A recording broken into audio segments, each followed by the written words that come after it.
fly by. You mentioned Andretta, you mentioned Andalex. I'm looking at 20 Sands, more like it. Joji and Maestro are here. We'll see Kezix near the side as well. Let's see who becomes the king of the beach. Yeah, you know, I don't think we're watching Andalex. I think we're watching Travis Scott here. He's just channeling his inner Travis Scott. Let's see if he can play as good as Travis Scott, like we saw him play with Ninja that one time. Okay, I was hoping he would. Oh my gosh, with 1 HP, he's able to survive. You gotta be kidding me. That was actually insane. Andalex gets 1. Meanwhile, Andretta's fragging out as well, as they're gonna find. Yeah, we're talking about EU being 20% of the player pool here, playing today in the semifinals. Right now, this duo is chopped 50% in half, and right now it looks like 100% over for Andretta. Just 100 builds left, 33 HP. Both duos coming from each side. They chop them down, and that's an end to their early game reign. Yeah, Donnie keeps certainly using alley-oop from his teammate Chewy right now as the 2v1's going to ensue. It looks like they're going to try and take that with aggression. Finally, Chewy's going to close the gap here. And we got a pretty fair 2v2, so it looked like an advantage in terms of Maestro. Is actually now going to be an advantage Donnie. Nice job and kudos to Donnie for surviving, but Andalex is going to neutralize. He knocks 1 versus 1 situation for all the bread, for all the marbles here between Andalex and Chewy. Andalex currently has a slight HP advantage, but really not much. It's going to be a close one. Nothing but some mere bandages to try and heal up here. He has that finish coming through as well, so if he delays this fight as long as possible, that will be in his favor and benefit. Zone will be closing in, though, at some point. They could be losing a lot of tempo on the game, but it's the first match. It's the first few instances of fights and engagements. He's pressuring Chewy's wall to make sure Donnie does not get revived. Slows down once again, has that right side peek looking for a shot. Chewy, though, is actually tarping quite a bit, tunneling over to make sure he has a little bit of substance in his base. I'm wondering how many mats he has left. Andalex has found 2 gas cans. So the way this fight started onto Donnie might be the same way it finishes. He just needs to find the angle, but being inside the gas station makes Chewy get the advantage of high ground. Yeah, let it burn, baby. I like how Andalex is playing this, though, because you hit the nail on the head earlier with a little bit of foreshadowing. Shyo, he wants to play this as long as possible to get that HP boost, and that's exactly what will come through. So Andalex is going to be boosted up a little bit, and they will be pretty close, pretty neutral. Here comes the gas canister, and let it burn, baby. Trying to find an opportunity here. He's going to get some good knocks or early on, but he's actually going to damage himself quite a bit here. Have to back out and reset, and now really with his back against the back door. He had that double gas can ready. It's not possible now. 3 HP. Can he land one more clutch shot? It misses. A free opportunity. Now just 2 materials left. He's looking for that last engagement. Most of these builds are his. The right wall is not. Though he misses another, and Chewy's there with the removal of the Rift Fish and the Shockwave Grenade. So they're going to have to do it the old-fashioned way, tarping their way in, and they should be able to do it successfully. We'll get all the way in. It's going to be expensive, though. You mentioned that tarp, and right now it's actually going to be blocked as well by one individual in the way. Cop, though, gets bopped and then scooped up as well, so they get to have all the loot available to them. Team Natch in flight all the way up top and a few layers, and on the side, another demon. Looks like it's Scott. He's going to be looking to just bar these guys off and pay attention to what they're doing. Rox is here as well with AJ. Now, lever shotgun. At the same time, we have that legendary heavy AR. I feel like Snacky doesn't want to take every fight possible right now, but wants a very good elevated position in one of these later zones to deal the damage with this loadout. He's gonna have to be passive to get there, though, but look at this opportunity. Look at the window, literally, of opportunity right now. If he edits this and gets that big shotgun shot, he goes for the snipe, and oh my god, it's there up to Jays. That one I did not expect at all. That was a very risky option.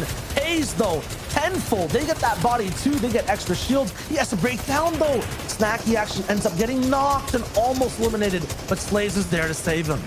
High risk, high reward with that sniper shot, or I can end mid game. But when it comes to late game, you're bound to find a couple picks if you just survive. You got to prioritize placement at this point in the game, in my opinion. But instead, it's going to be another pick coming through for Degen. He's going to get one tagged up quite a bit. He could use that siphon really badly right now as he's tagged up quite a bit. Finally, can be able to heal back up and reset. Meanwhile, his teammate Agers is currently elsewhere. Needs to be really, really cautious and try to regroup if they can. They did such a good job staying together before Shyo. You want to see them regroup again. Yeah, this is just very dangerous. They had a nice elevated box to rotate from there, but 2 gas canisters and then a car explosion breaks their base apart. Luckily, though, they end up finding each other. A big bouncer coming in all the way, actually elevating them one more layer higher as well. You can see Lonely actually invading a different tarp, getting some huge frags, and at the same time, map refreshers as well as they move on. Everyone right now is just forced in a straight line across, and no one is making any moves for height.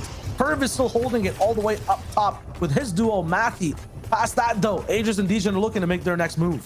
Yeah, kudos to them for maintaining high ground, but I gotta say, kudos to Degen and Agers as well. That goes to show what Shyo said earlier. These two have been playing together as a duo for such a long time, and their teamwork, their chemistry is so beyond impressive. The fact that they were able to find each other on that rotation, especially without shockwaves and what you're typically used to seeing on rotations, is impressive. They continue to showcase the chemistry that they've developed as a duo for so long. But right now, it's all about just stopping, assessing what happens next, and then moving after the fact. We're looking at the zone as well. Everyone is just literally hanging on the edge of a mountain, at the edge of a gorge, a big chasm down below. If you make one mistake, Sniping, this is not a time to go down to fall damage. Here's Degen and Agers, though. Somehow gained height, Hervey forced down, and they are beaming the rest of the server. There's no chance for survival. Ravs barely being able to actually live with any amount of HP, and they've split it apart as well. This is going to be some cookie cutter height Fortnite. Yeah, cookie cutter, just like the term I always use, which is like shooting fish in a barrel, which is an old adage as a caster, but that's literally what's happened right now for Degen and co. They just have a free range, a free firing at everyone in the lobby, and we've been watching them throughout the entirety of this game. I'm so glad that it's ended up this way, because it goes to show how good they truly are. Not only do they dominate the early game, but the fact that they're able to take high ground and maintain control and now put themselves in a perfect position to close this one out just says a lot about this duo, doesn't it, Shyo? Absolutely, and right now they're going to be even more dangerous than that 300-foot drop. All these low ground duos have to deal not only with that, pressure from high ground, but a river down below as well. Ask going down, Andy taken off by the storm as well. Chewy and Donnie are still alive, but barely even holding it together at the front. They're fragmented in shields. They don't have white HP for heals at all either. Degen is still spraying down from above, not stopping and letting anyone breathe. Look at them all forced together. Look at all those fragmented HP bars. It's a mess down below, but so clean on height. Clean for Degen and Agers, who have continued to play so incredibly well as a duo. And look how everyone is tagged up below them. All they have to do is shoot someone in the ankle, and they're bound to get at least 2 or 3 eliminations. Agers finds one, Degen looking for another, and now, much like a predator hunting their prey, they are just dropping on the gazelles one by one, taking every single person out as they are proving that they are the alpha. They are the king of this lobby. That's going to be 2 eliminations picked up for Degen. Make it a 3rd. No, not yet. He's bound to get it momentarily. He's just held back slightly, has the mats, has the power to wrap up this game. OMG, Me Too goes down in the last zone. Another big pack blaster gets blasted all the way down on low ground. 2v1 for the finale of game number 1 on NA East. Chewy, one wall separates him and the victory royale. He escapes up top, but the timer is ticking. Agers and Degen are on your wall, and they've done it all in this game. Oh my goodness, 16-0. As always in the top 5, never quite alive in that first place slot, but hopefully that can change today. Other car rotation will have to speed things over into that mid game. We know though around Steamy Stacks there are already a lot of bases, a lot of real estate that's claimed. Indeed. So 2 teams nearby for Deciptos and Floki on the rotation through. And meanwhile, a little statistic, not only is 20% of the lobby from Europe, or 20% of the semifinals, I keep saying lobby, sorry, but also 20% of the games thus far have been won by an EU team, so they are performing as we're going to see a beautiful headshot from Floki come through. You got to be kidding me. Into the car while moving, connects for the headshot. What a play from Floki, and now they're going to try and follow through. Snipers being the bane of ETB and Jade's existence. Deciptos clasping fast with those shotgun shots onto ETB, and that is a fast wrap. Beautiful, beautiful shot right there. I'm not gonna lie, Shyo, I was not expecting that whatsoever. Hence why I was talking about nonsensical things, being like, yeah, there's no way he hits this shot. And then all of a sudden, boom, right for the headshot. That's a hard one to hit. I'd like to see him do that 10 times in a row. Beautiful, beautiful shots from Floki, but if anyone can do it, it is Floki, as we all know how mechanically gifted he is. Great shot, and 2 eliminations picked up as a result. Yeah, man, so many opportunities for, snipe shots to be possible, since literally everyone has that freedom to hold those snipers. If not, especially in duos, 10 total inventory slots. We'll have one person at least in that duo having it. 50% of the lobby having a sniper rifle. Got to be very careful, especially while driving. You can't really roll those windows up. They have very clear tint. You can easily see shots and line them up. That was 2 back-to-back snipers that we saw on different sides of the map. Now it's all up to Scented and Commandment to wrap up this game. Yeah, they should be able to, but guess what? Guild's Hen is still alive. The winner of heat number 1 coming from EU also won their first game. They are currently within the top 5 in the leaderboards, trying to stay there, and you got to think they should is they make it to top 7 in teams. Now they just want to survive as late as possible, as it's going to be Commandment and Scented, currently dropping on the low ground and just slowly but surely collapsing on their opponents. Currently staying high ground for now, except and Vic's going to get taken out by All2 and Ale. Hen's still alive, not for long. Hen gets taken out, and just like that, it should be a very, very easy wrap-up here for Scented and Co. as they are just maintaining control of this lobby. Yup, top side. Big shot onto Knock. Now drops down from Commandment. Looking for the next tack shot. Is it big? No, they rebuild and make sure the bottom side fights. 4 duels left. 5 different people up inside this end game. Scented still looking to be a sentinel all the way up on high ground. All2 goes down. Another one up from the top side. Drop down. Another tack shot. Misses slightly. Commandment's there though to make sure they don't run away. And now Scented has the trap set up with the pyramid. Goes for the next one. He's trying to do it. It's your easy on the back wall. Another big edit on the Gosa. And now a 2v1. Scented is looking to wrap things up, but can't find the last. Turns to the left and says bye-bye. That's a nice win for the big boys. You don't always see in-org teams, as we saw, TSM Staff and Liquid Stretch teaming up. Now we get to see NRG teaming together, and look how good they are. Benji is making it look easy right there. Yeah, this is Benji's hometown when it comes to Slurpy Swamp. Taking out some of the most aggressive people on EU. For NA, it's not going to be that same caliber of fighting earlier on. Some people end up playing a lot more passively, but at the same time, that sneakiness comes with damage that you can't really avoid. Now on all sides, there's bases set up. Benji's taking a lot of damage. No shields available either. Zayt is getting low too, but we switch back over to Dirty Docks where things are actually blowing up.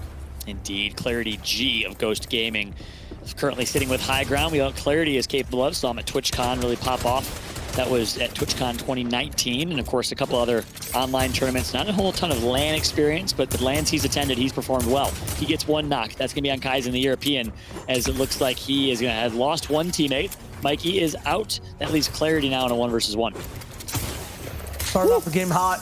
That was from an AR though. Now, next one is going to be a little bit more difficult. Benji dropping a little bit of shield for Zayt as well, so now he can become active in close range once more.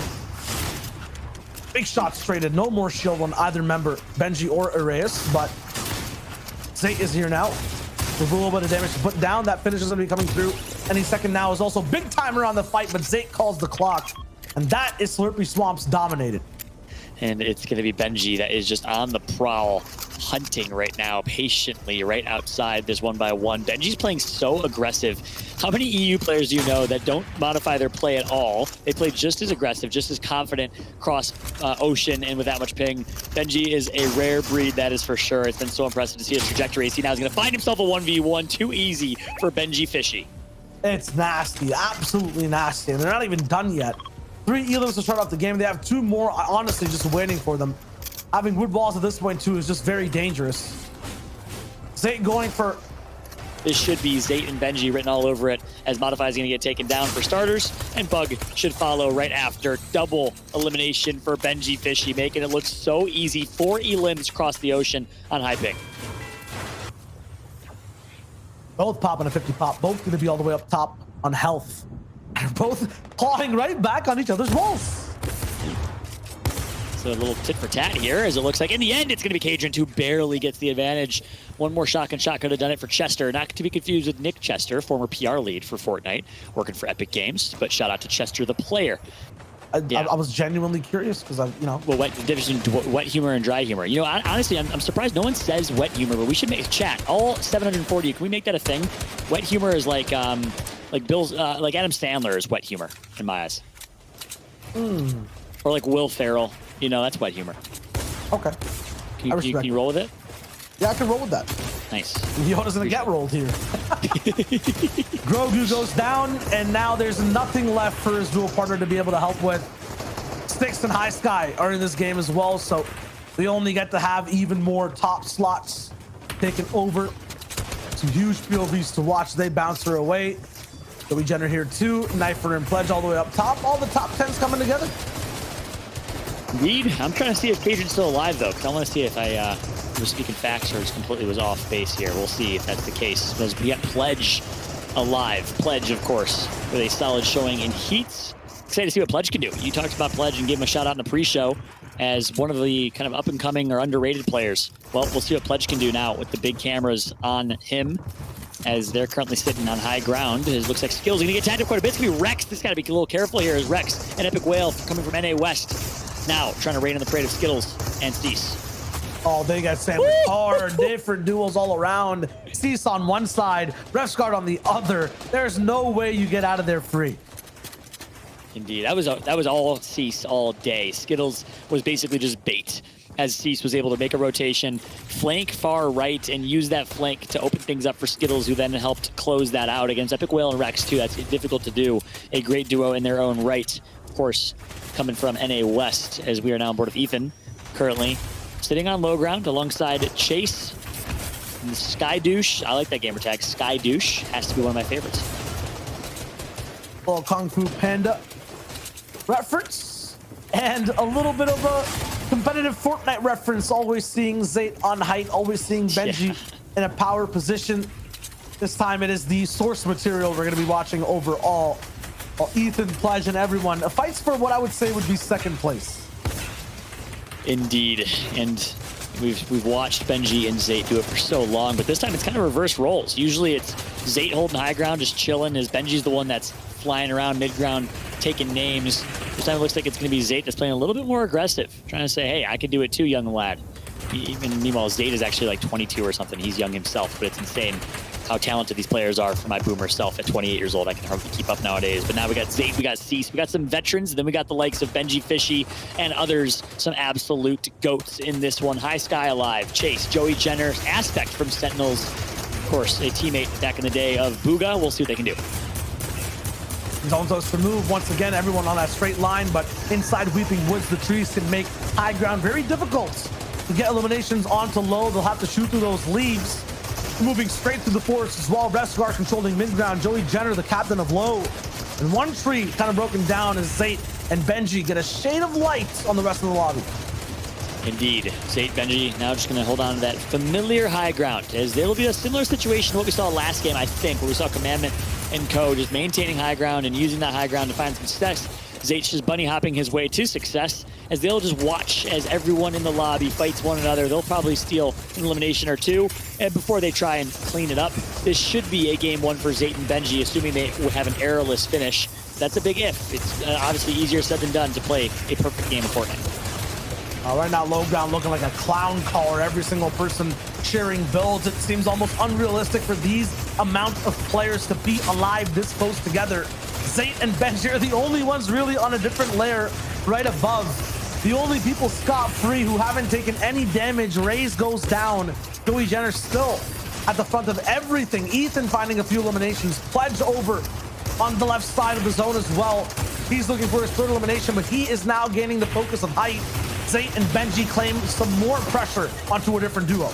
Yeah, I love what we're seeing from Zayt and Benji. They are just lasering together. Great team fire from them, as Pledge now finds himself in a tough situation. He's going to get tagged up quite a bit. 48 HP to his name total. He's going to get you down, though. He's going to get the Siphon. That's huge for Pledge. Pledge finds a way to stay alive. Ethan currently sitting in circle, and only for one more fish longer will he be able to. Actually, no, looks like he has a couple more floppers. Looks like there might be a little visual cue there, or bug. He's going to rotate through, staying low ground. Pledge gets knocked. Pledge gets taken out. Zayt is still just sitting on high ground alongside Benji. Refsguard and Scram still alive from Europe. Oh my God, Ethan's basically found an entire vault of mats. Two players who were knocked down but not finished off, and he gets those eliminations. And then after that, make sure he gets all the impact of the mats as well. Now just has a few more to put down. 4 different duels left, 6 people looking for the final shots. Joey Jenner gets tagged in the foot. He goes down. Benji and Zayt looking to finish the game overall. Refsguard's down. A 1v1 between Ethan and Scram. Scram takes the win. Benji there for pressure. Zayt is playing insurance all the way up on height. This is an easy wrap up for the goated squad. The goats of Fortnite. They pinch it through. And Commandment and Scented up in top, 314 points. 31 eliminations is what's going to put them just ahead of Jamper and Booga. Oh, whoa. I was expecting that to be Zayt and Benji's name. 1 point that separates second and third place right there. Code Genesis and Ethan are going to be in fourth place.